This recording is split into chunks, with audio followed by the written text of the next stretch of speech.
मीनू काम करने में बहुत माहिर है। घर तो घर, बाजार के भी सारे काम मीनू खुद ही करती है। एक रोज मीनू की सास गायत्री उससे कहती है, पिछले जन्म में मैंने कोई अच्छे कर्म किए होंगे जो मुझे तेरे जैसी बहू मिली। मम्मी जी, आप भी ना, आपकी जैसी सास भी बहुत किस्मत से मिलती है। अरे बस, मनीष की बीवी भी तेरे जैसी कोई मिल जाए तो मैं निष्फिक्र हो जाऊंगी। क्यों चिंता करते हैं मम्मी जी, सब अच्छा ही होगा। बहू, तुझे बताना मैं बार बार भूल जा रही हूँ। कल गांव से कुछ औरतें आ रही हैं, तो उनके आने से पहले ही सब काम सुलझा लेना।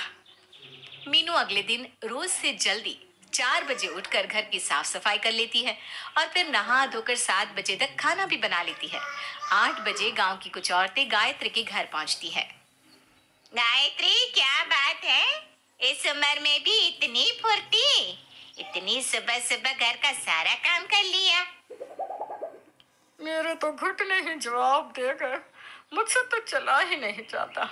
इतनी मुश्किलों से मैंने प्लेटफॉर्म पार किया, वो भी घर से 3 बार मालिश करके आने के बाद।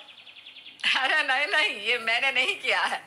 ये तो मेरी फुर्तीली बहू मीनू की करामत है। मेरे तो घुटने खुद ही टूटे हैं। तेरे तो नसीब खुल गए मीनू।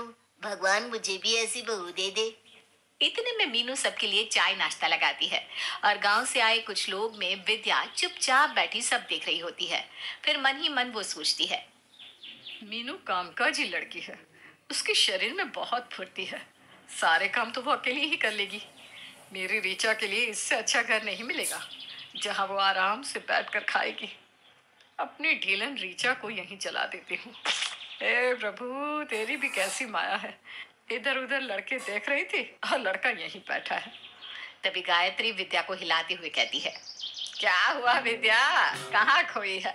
इतनी देर से कुछ बोल भी नहीं रही। कोई बात है तो मुझे बता। इसी मौके की तो तलाश में थी विद्या, वो मन ही मन कहती है, चल विद्या, अपनी एक्टिंग के जलवे दिखाने का वक्त आ गया है। मेरी रीचा तो इसी घर में आएगी और मीनू बनेगी आप उसकी काम वाली। अरे क्या हुआ, बोल भी। मुंह लटका कर विद्या कहती है, अब तुझसे क्या छुपाऊं, तू तो जानती है रीचा मेरी इकलौती संतान है। उसके लिए कोई अच्छा लड़का मिल जाए तो मेरी सारी मुसीबत खत्म हो जाएगी। मैंने इतने रिश्ते देखे हैं, लेकिन मेरी रीचा के लायक एक लड़का भी मुझे नहीं मिला। अब तू ही बता, जवान बेटी घर पर बैठी हो तो एक माँ पर क्या गुजरती है? अरे तू चिंता क्यों करती है, मेरा मनीष है ना, मैं भी मनीष के लिए लड़की देख रही हूँ। तुझे तो कोई आपत्ति नहीं है ना? तू कभी मेरी रीचा के लिए गलत थोड़ी ना सोचेगी। मुझे ये रिश्ता मंजूर है। रीचा और मनीष का रिश्ता तय हो जाता है और दोनों की हो जाती है शादी। मीनू रीचा को अपनी छोटी बहन की तरह मानती है और कहती है, रीचा तुम अभी नई हो, ज्यादा टेंशन लेने की जरूरत नहीं है, धीरे धीरे यहाँ के तौर तरीके सीख जाओगी। मीनू के कमरे से जाते ही रीचा कहती है, यार यह लड़की तो गजब है, इसको चैन नहीं है क्या? 2 मिनट में ऊपर 2 मिनट में नीचे, टायर में जैसे चक्के लगे हो। इतनी फुर्ती से काम करती है। इसी तरह से ये काम करती रही तो मैं तो सबकी नजरों में बुरी बन जाऊंगी। मुझसे तो एक ग्लास भी ढंग से नहीं उठता है। अगले दिन रीचा की पहली रसोई होती है। रीचा रसोई में नाश्ता बनाने जाती है और 12 बजे तक भी नाश्ता तैयार नहीं होता। सभी भूख से परेशान हो जाते हैं। अभी तक भाभी 4 बार खाना बना चुकी होती। बहू, अब क्या दोपहर का खाना और नाश्ता एक साथ मिलेगा? मैं देखती हूँ मम्मी जी। मीनू रसोई में जाती है और आश्चर्य में पड़ जाती है, तुमने 4 घंटों में बस आलू उबाले हैं? इस तरह से तो रात तक भी खाना नहीं बनेगा। हटो तुम, मैं बनाती हूँ। मीनू झट झट खाना तैयार करती है और सभी को परोसती है। रीचा तुम्हारे भरोसे रहते तो आज तो हम भूखे ही रह जाते।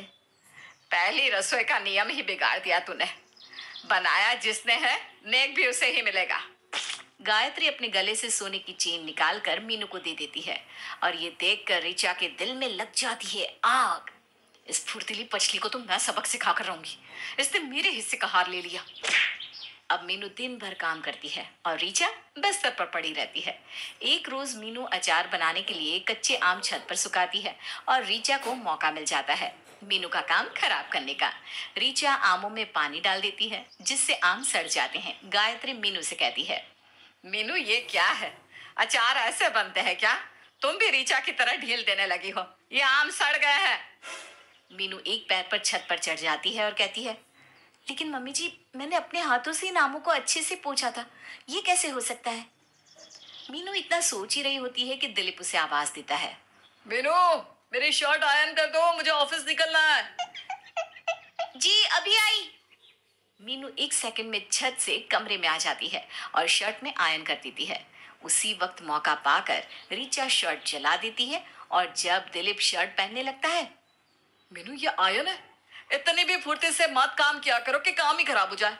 अब क्या पहन कर जाऊंगा, मेरी शर्ट जला दी तुमने। अरे पता नहीं ये सब क्या हो रहा है। ये सब सोचकर मीनू सुस्त पड़ जाती है। उसे समझ में ही नहीं आता कि उसके साथ अचानक ये क्या हो रहा है। अगले दिन मनीष मीनू से कहता है, भाभी, बड़े दिनों से आपके हाथों की चाय नहीं पी है। अभी बनाती हूँ देवर जी, आज मैं अच्छे से चाय बनाऊंगी सबके लिए, ताकि सब कुछ पहले की तरह सही हो जाए। मीनू पूरी फुर्ती से उठती है और रसोई में चाय बनाने जाती है, लेकिन रीचा पहले ही दूध में बहुत सारा पानी मिला देती है। मीनू चाय बनाकर सबको देती है और चाय पीकर सबका मुंह बन जाता है। बहू इतनी भी फुर्ती अच्छी नहीं, चाय तो अच्छी बनाती, एक तो इतनी ढीली के 4 दिन में भी उससे एक काम नहीं होता, और दूसरी है कि 1 मिनट में काम कर देती है, लेकिन इतना खराब। हे भगवान, क्या होगा इस घर का। अगले दिन मीनू सुबह 4 बजे ही उठ जाती है और घर के कामों में लग जाती है। घर की साफ सफाई करके मीनू नाश्ता बनाने लगती है। आज एक एक काम मैंने आराम से और अच्छे से 10-10 बार देख कर किया है। अब किसी को शिकायत का मौका नहीं मिलेगा। सबके नहाते ही मैं खाना लगा दूंगी। सब कुछ करने के बाद मीनू 10 मिनट अपने कमरे में आराम करने के लिए जाती है। बस इतने में ही रीचा दबे पांव आ जाती है रसोई में और नमक मिर्ची खाने में मिला देती है। पर ये सब करते हुए उसे मनीष देख लेता है और चिल्लाकर सबको बुलाता है, वाह भैया, भाभी, रसोई में तुरंत आइए। गायत्री, मीनू और दिलीप तुरंत रसोई में आते हैं और रीचा के हाथों में नमक मिर्ची देख लेते हैं। माँ, ये सब रीचा कर रही थी, भाभी को नीचा दिखाने के लिए, हम सबकी नजरों में गिराने के लिए। खुद तो ढीलन है, ऊपर से दूसरों का भी काम खराब करती है। भाभी बेचारी दिन भर इतने मन से काम करती है और ये उसे खराब कर देती है। मुझे तो पहले ही समझ जाना चाहिए था कि यह सब रीचा के आने के बाद से ही होने लगा है, वरना मेरी मीनू तो हमेशा अपनी फुर्ती से काम करती है, और वो भी एक नंबर। जैसे विद्या झूठी वैसे ही उसकी बेटी निकली। तुम काम चोरी करती हो वो मुझे मंजूर था, लेकिन ये सब करके तुमने मेरा सब्र ही तोड़ दिया। मेरे घर में तुम्हारे लिए कोई जगह नहीं है। मनीष रीचा को घर से निकाल देता है और वापस से मीनू सबकी लाडली बन जाती है। अगर आपको हमारी स्टोरी अच्छी लगी हो तो like, share and subscribe to our channel. Thank you.